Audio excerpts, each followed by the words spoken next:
So if you follow my Facebook page or you follow me on Twitter or Google Plus or LinkedIn, you probably realize that I'm a person that likes to push myself. For instance, I hate to run, so a friend and I said, let's run a half marathon, and that's what we're currently training to do. During the half marathon training, there are these metrics that you pretty much have to hit. I mean, one simple example is you got to be able to run a 5K. Then you got to be able to run a 10K. Then you got to be able to run a 15K. And when you can do all those races, then you realize, okay, I'm building up to my half marathon and I should be able to do the half marathon. With CCIE training, it's so similar. There are certain kind of metrics that I can look at with students. In fact, I used to teach students all over the world in the traditional classroom. So I'd be sitting next to that student watching them configure at the command line, and I would think to myself, uh-oh, this student isn't at a particular metric. They have definite gaps in their preparation. So a great example would be I asked them to configure OSPF on some certain devices and use an area-based authentication or an interface-based authentication style, and they crack open the doc CD for assistance with how to do that. Uh-oh, they're missing what I consider a key metric. You should be able to configure all the basics, including authentication, with OSPF with no external reference. So we are at kind of a metric point here at this nugget. IPv4 ACLs. They are so fundamental to you passing this exam, you can look at them as kind of a milestone. So let's have a blast together in this nugget as we tackle one of the cornerstones to your success when it comes to this certification.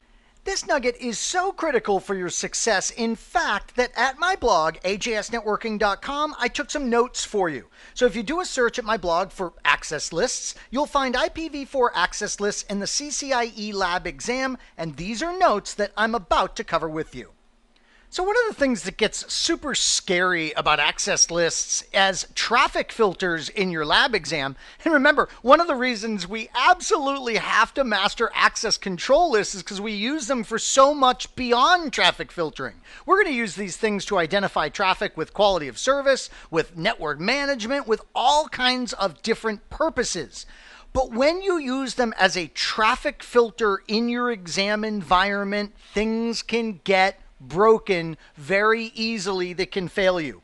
Let me give you an example, of course. Let's say the exam says, and this is really realistic, that you need to put a traffic filter right here on R2 that allows R3 to send echoes, pings, right, to R1. Specifically, it's a loopback of quad 3s that is on R3 to a loopback of quad 1s that is on R1. So our filter needs to be right here. It needs to filter so that these pings are allowed. Now, they don't say anything else. But of course, you realize that you need to permit the traffic that is in your environment.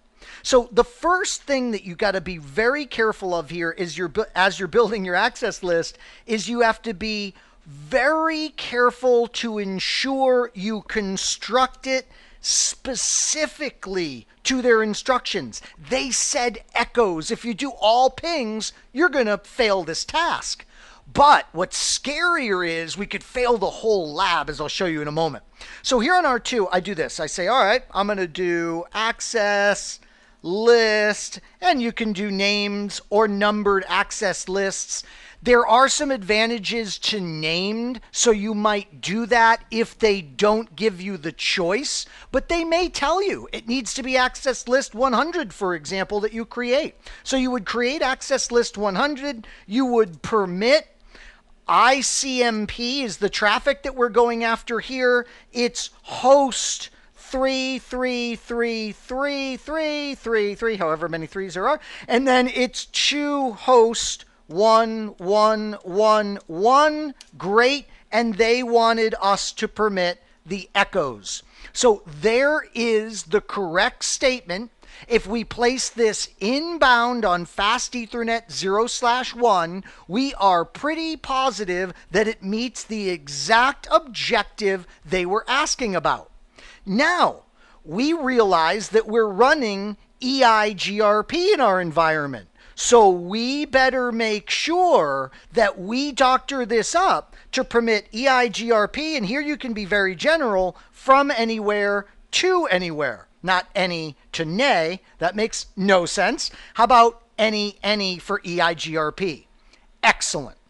Now, I would never leave the access list like this. And by the way, before I elaborate on that, realize that they didn't tell you to do this explicitly. We just know we have to do it or we're going to lose our points for EIGRP. So we doctor the access list in that manner.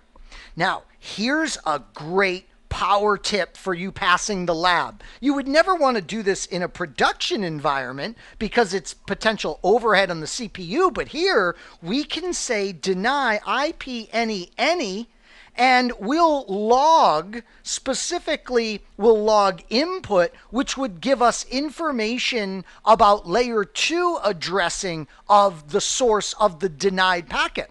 You see, what we're doing here is we're saying, look, we know there's an implicit deny all at the end of this access list, but we want to see the effect of that in case we've forgotten any traffic that we're about to break with this access control list. Hugely important tip. So we go to the fast Ethernet 0/1 interface in this case, and we of course apply this traffic filter with the access group command, and it is a filter that we're going to use inbound. So great. Obviously, what we're going to want to do is run over to R3 and ensure that the ping succeeds that we constructed in our filter per their specific instructions. So let's slide over to R3. And on R3, we're going to do a ping. And we're going to ping 1111. And we are going to source that from our loopback address of the quad 3s. And it works beautifully. Now, the first question that you have is, well, did the filter actually permit it? So that's one thing that we're very curious about here from a verification perspective. I mean, if the filter's completely wrong, then the ping would have worked anyways. We got to make sure that filter actually impacted this. And the other thing that we have to make sure of is that we didn't break anything else. So we go back to R2 and oh my goodness, look at this log message. Thanks to our deny IP any log input, we're seeing we did break something else. I totally forgot that RIP is also in my scenario. We have RIP running between R1, R2, and R3 as they instructed us to do. And so here, thanks to our deny IP any log input statement, we see that we did indeed break something in our network, and we can go in and doctor up that access control list so that we don't fail this lab exam. You see, this is one of those things that I talk about with core versus non-core tasks. This is what I consider a core task. This traffic filter is a core task because if we do it incorrectly, we are going to impact many other points throughout our lab exam. So I define core tasks as those that have points depending on them.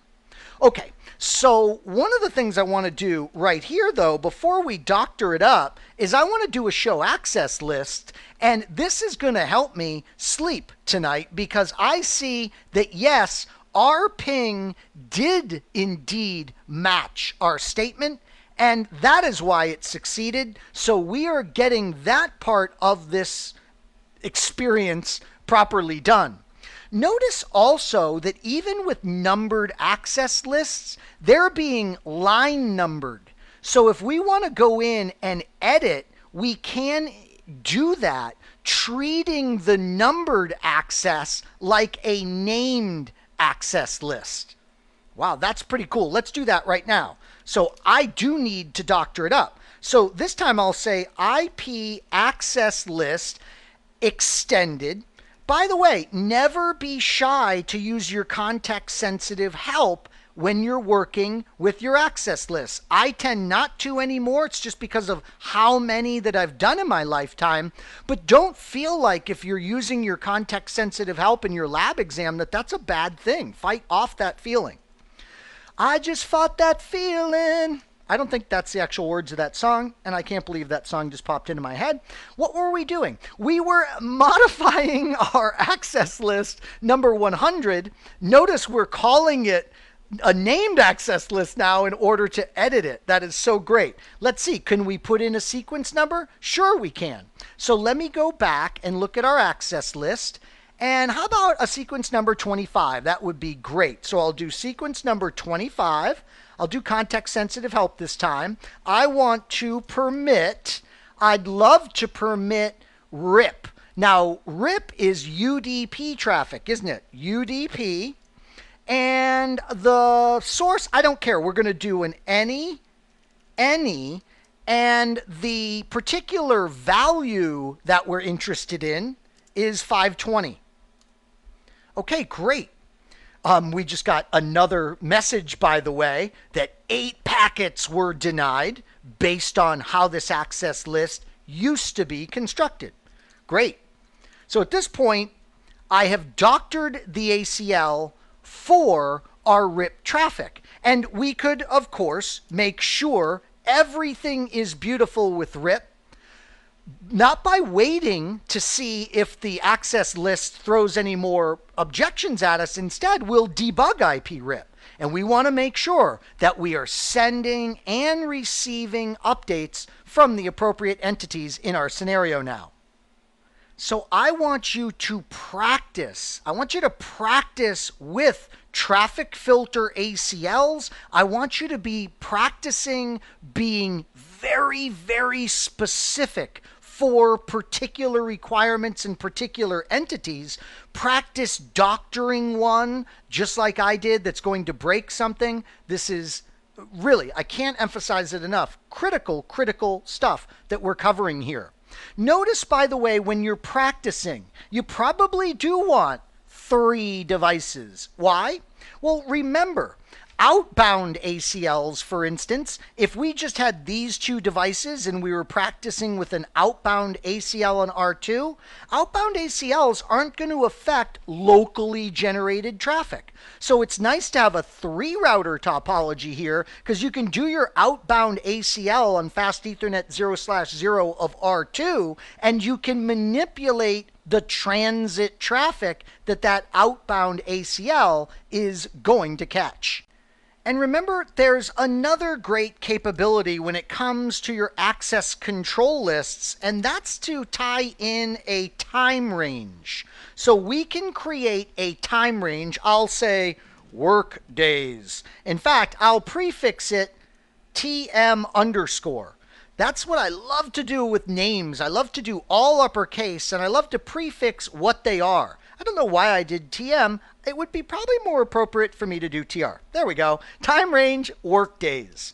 And I don't configure time ranges all the time, so this is another great example of where you would get context-sensitive help. You can do an absolute time. You can do a periodic time. This is great. So I could say periodic weekdays. Notice it's pre-programmed to make that Monday through Friday. And then you can give a particular starting time like 0800, and then you can give a particular keyword of 2, and then an ending time like, I don't know, 1900.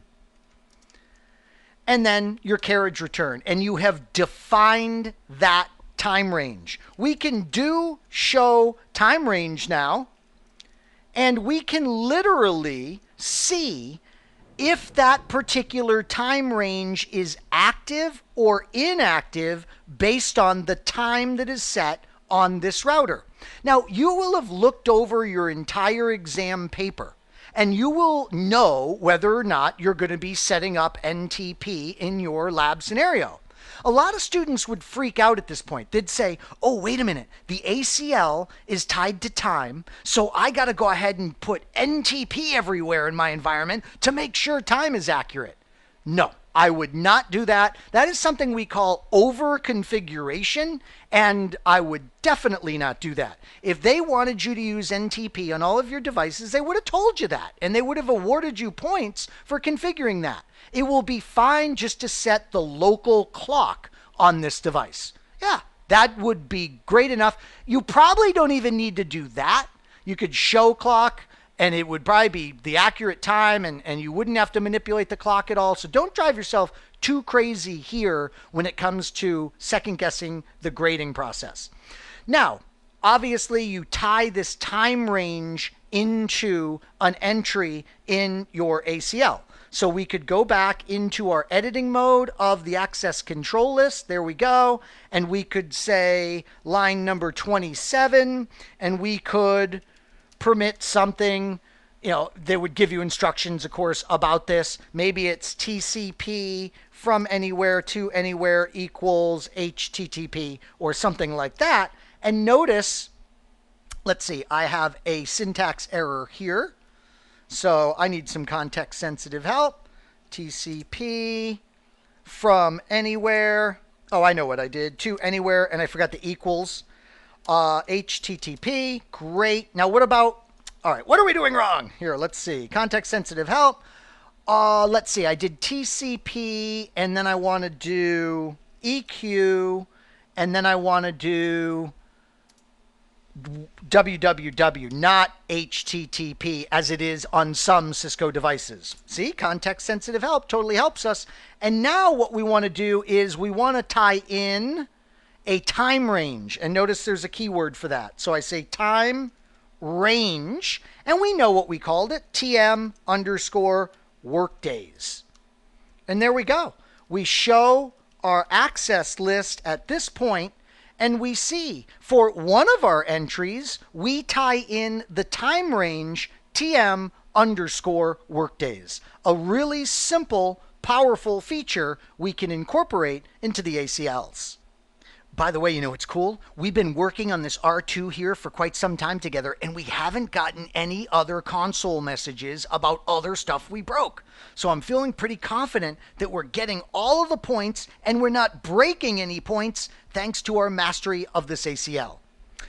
By the way, don't forget there's another way you can use ACLs. You can go into the VTY lines, of course, and you can use the access class command in order to tie in an access control list. You have two directions. You have in and out. If you go in and you set up an access class inbound, you are literally specifying what source addresses can telnet or SSH to these VTY lines. The out is a little less intuitive. The out is going to control who can telnet to what addresses out of this machine, but it's when they're telnetted in. So a lot of students will do an outbound one, and then they'll try and telnet to something they didn't allow, and they can just fine.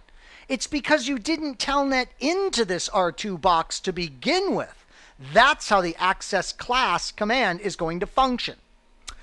Outbound. Well, we have taken a detailed look at some of the particulars for CCIE Lab success when it comes to access control lists. And our focus has been IP version 4. What about IP version 6? Well, I sure hope you're going to join me in that nugget.